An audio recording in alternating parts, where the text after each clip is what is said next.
All ladies and gents, welcome to CG and this is Absolute Mad That's Roof Koreans. Wait a minute, I think I've heard the reference of that somewhere. I don't know what happened there. But there are Koreans with the rifles on the roof, something happened, I don't know. I really have no clue about this, but it's gonna be fun. This is with the channel Count Dankula. This is a great channel. At first I react to this channel, I thought it's this guy talking, in front of a camera. There's not much of visual and things like that going on. But as soon as I reacted to the video, I realized that how much detail he puts in it. He uses original clips, original audios.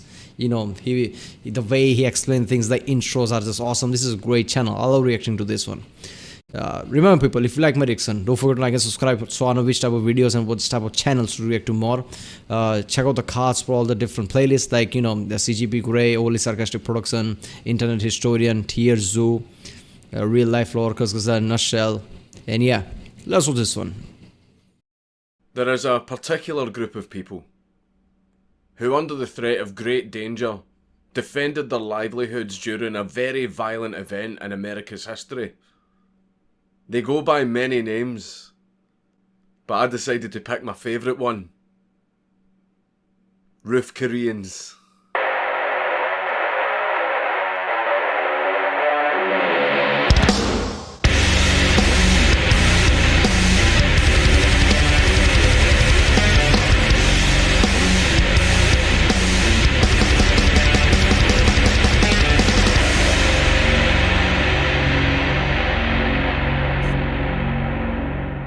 On March the 3rd, 1991, Rodney King and two of his friends were driving in a car when the police attempted to perform a traffic stop as they suspected him of driving while black. Rodney was on probation and driving under the influence, which was a serious violation of his probation, so Rodney fled and led the police on a high-speed chase.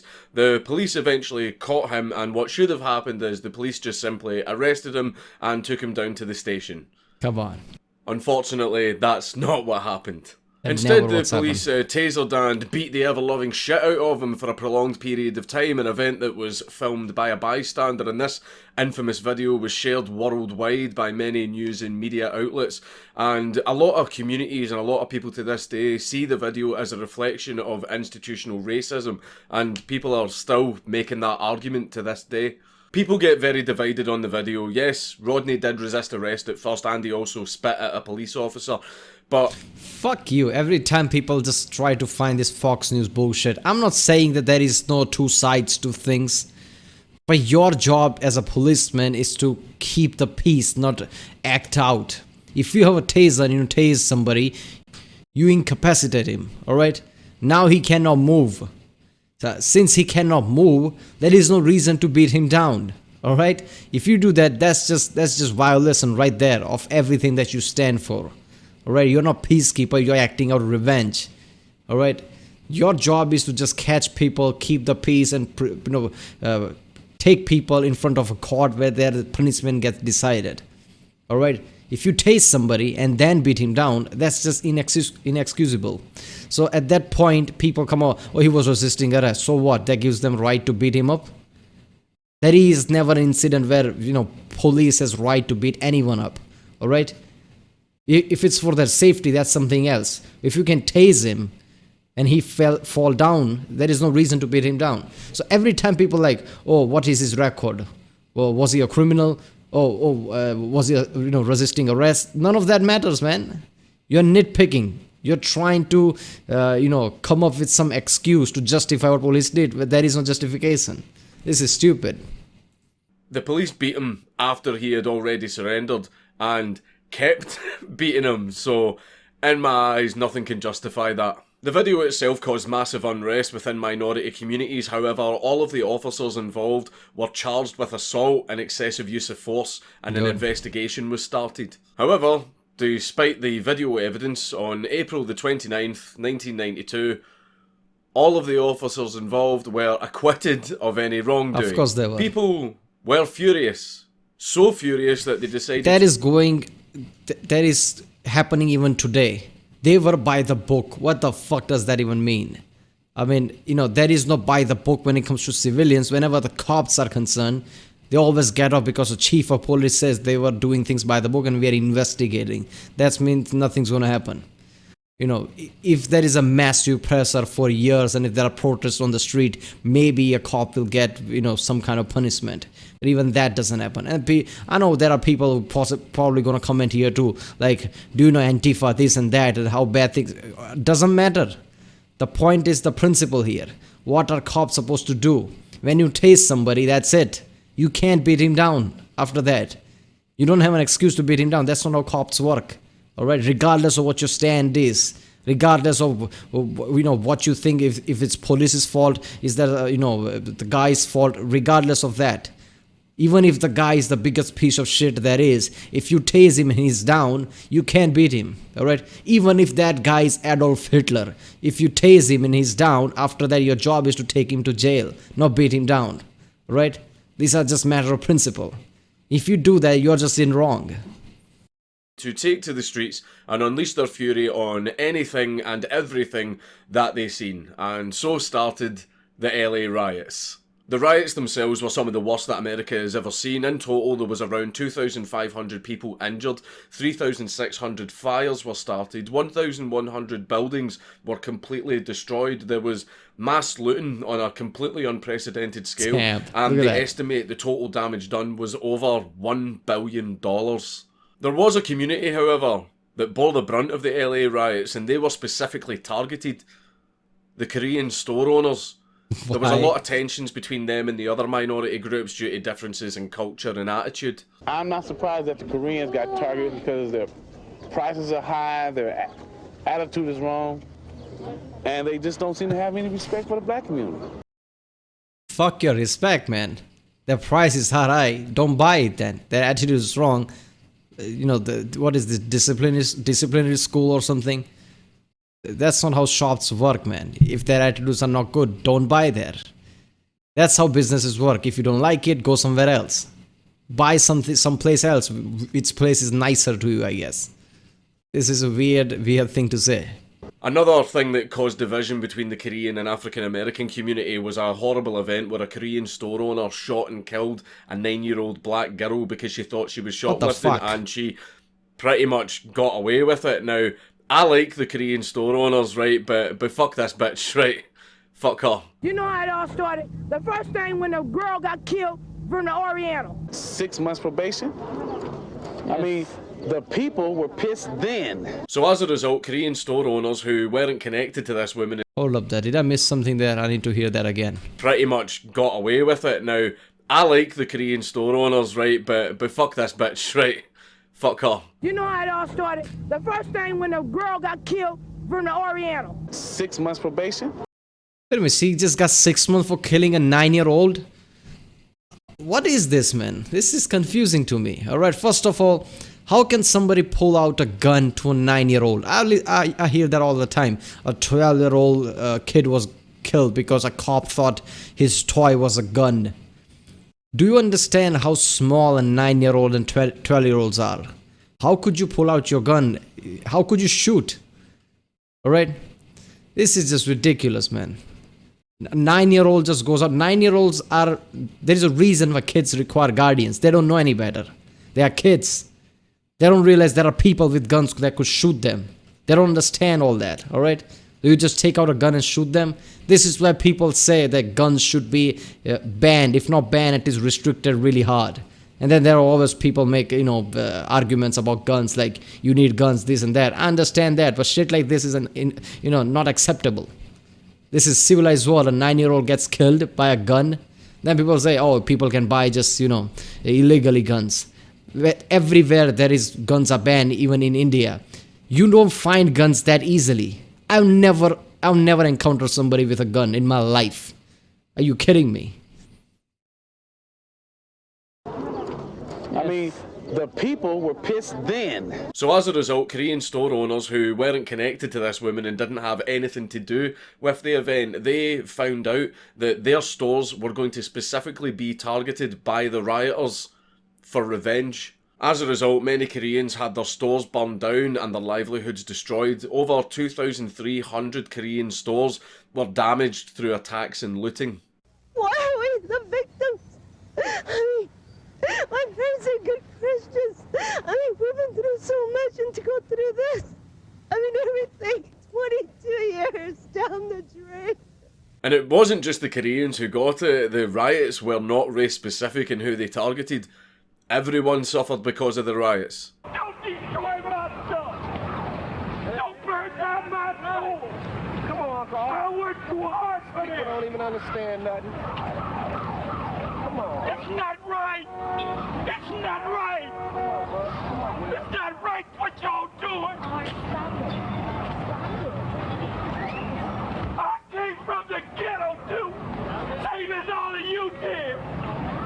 Y'all need to listen, but you know, y'all mess up my business! And you call it black power! You mad at the white man! Why destroy my business? Why destroy my truck? Why steal my computer? I'm trying to make it! Could you understand that? Can't y'all see it? I'm trying to make it! However, Koreans were getting the brunt of it, and so That the was call heavy. went out on the local radio stations for all the Koreans to lock up and board up their stores and flee Koreatown for their safety. I only have one shotgun. That's all I have. What do they have? They have hundreds of crazy people, hundreds of crazy young people with lots of guns. Because the Koreans were coming under attack from the looters, and the police were stretched so thin from the LA riots that no matter how many times they called 911, nobody came to help them. We have no hatred towards black people. We have nothing against anybody. All we wanted to do is work hard and make it like the rest of us, and we know. But people are driving by, shooting at us, and we have to do something about it. We have no police support whatsoever. National Guard, I've heard about it from early this morning. We don't see any of that support coming out. The Korean people didn't want violence. They I just don't understand that. USA spends one of the highest money in police and every defense area. How do they don't have enough squad to help people like that? Why are there not defense people and guards and different type of God knows how many organizations US has about this? How are they not there? Where is the riot squad and everything? just wanted to go about their daily lives and manage their businesses, but no matter what they did, they were constantly being attacked by gangs and looters. I don't care about the racism, I don't care anything, but it's not right, okay? It's not right to break inside and get any stuff, you know? It's not right, I don't think it's right. So what happens when a group of people come under attack, and this group of people are all trained because they did their mandatory military service back in Korea, and then you sprinkle in a little touch of the Second Amendment? You get roof Koreans. The Korean community formed armed militias. They called in their friends, family and employees to arm themselves and come to the stores to defend them. Can you come in for a shift today? Bring your gun. They took up positions on the rooftops and on the outside of stores, building barricades and fortifications, and they would at first fire warning shots at the gangs of looters trying to attack their stores. The Koreans then became targets of drive-by shootings because the gangs were trying to get rid of them so that they could go in and loot the This is just heavy incident. Look, in where I'm living in Gujarat, in the year 2001, I think, or 2000, somewhere like that, there was a massive, Hindu-Muslim issue here, where, there was a lots of friction, there was lots of violence going on. Suddenly, it became bigger issue, like everybody was afraid. And, I remember we, as, basically me, my family and everybody in our society basically keeping watch at night outside because we know the violence was happening. I remember the fear. I was at the time, 7 or 8 years old. I remember the fear in me at the time. And India, it doesn't even have Second Amendment. We don't even have guns. People do have guns, but not at the scale. I'm not expecting anybody come up to me and with a gun. That's how less guns are here. So even then, I remember the fear that I had in me of all the people, because obviously there was we were hearing what happened somewhere else, very close by, and there was lots of violence. People died, and there was just fear for a long time when this happened. So I can't even imagine being in a situation like that where you are a massive minority and everybody has guns, and you have to, keep watch like that with guns. The kids probably at the time, how afraid they would be. This is just ridiculous, man. stores, and as a result, many Koreans were wounded. Fly-by bullets come out, they're shooting at us. We may be shooting at up there, but they're shooting at us. So far, we've been shooting up, but when it comes to worse, we're not gonna sit around shooting upside. We're gonna shoot at them. That's how close we got to right now. They stuck by their guns and used their right to defend themselves and their property, and that is exactly what they did. And this resulted in the infamous and insane video footage that we got from gun store manager David Ju. There were a group of Korean stores that were being targeted, and so David Ju and his fellow staff armed themselves and positioned themselves outside of the stores to defend them. At that time, I was in the gun store. Then I have received a phone call from my employer. His name is Richard Park. David, we're having a gunfight here. So can you just come over and help us? There were police on site, but they didn't stay for very long. So, oh, we have a police here. We are safe. But as soon as the gunfighting started, they ran away. Bye. And so a gunfight had started, with gang members firing upon the Koreans. And David Ju got very, very mad. Bullet was coming to my face here and there, so I thought I'm going to get shot. Whoever actually I saw having guns, I didn't hesitate. Look at this shit!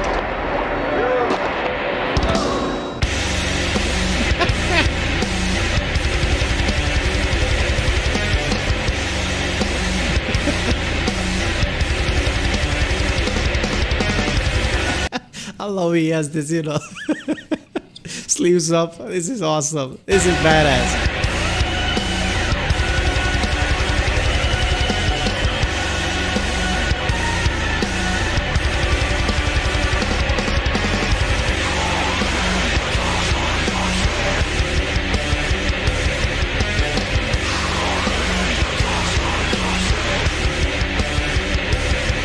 The Koreans managed to hold their own until the riots were over. This is something, isn't it? This is what happens when you have mandatory serving and training. So basically, whenever that this gang members say, "Oh man, I did this and that in the gangs and whatever," and Koreans comes out and saying, "In my hometown, we were at war. I had to kill people with my bare hands. I killed 20 people with my bare hands," and just comes out with a gun and walk outside and starts shooting. That is so badass, man. But despite this, unfortunately, a lot of Korean families suffered really badly and their livelihoods were destroyed, and many of them never recovered from the financial loss. Yeah. But if these Koreans had not used their right to defend themselves and their property, the damage could have been so much worse. Koreatown could have been wiped out. The LA riots were a horrific thing, and hopefully we'll never see anything like it again. But if it ever does happen again, hippity hoppity, go yeo keseo naga. that better mean what I was told it means, right? I better not get into fucking trouble for that. It's Count Dankula on YouTube. Everybody should subscribe. Yeah. I mean, look, Second Amendment's probably saved these Koreans, but then again, if there were no, legal guns, the chances of criminals having them would be less too. So the problem wouldn't be there to begin with. Cops wouldn't have run away because cops wouldn't be fearing the people with massive shotguns are coming out to kill them. So I know there is always people making case for Second Amendment guns, how guns are important, but you need to understand there are lots of democratic countries in the world. Most of them don't have guns as legal. They are doing fine. So your argument is, is just stupid. But then again, people are still going to, I'm pretty sure I'm going to get comments here like Second Amendment is important. Sure, have your guns, I guess. Alright people, if you like my reaction, don't forget to like and subscribe. Check out the reaction, there's a link in the description. Check out the Casual playlist. Check out the end cards. And I'll see you next time.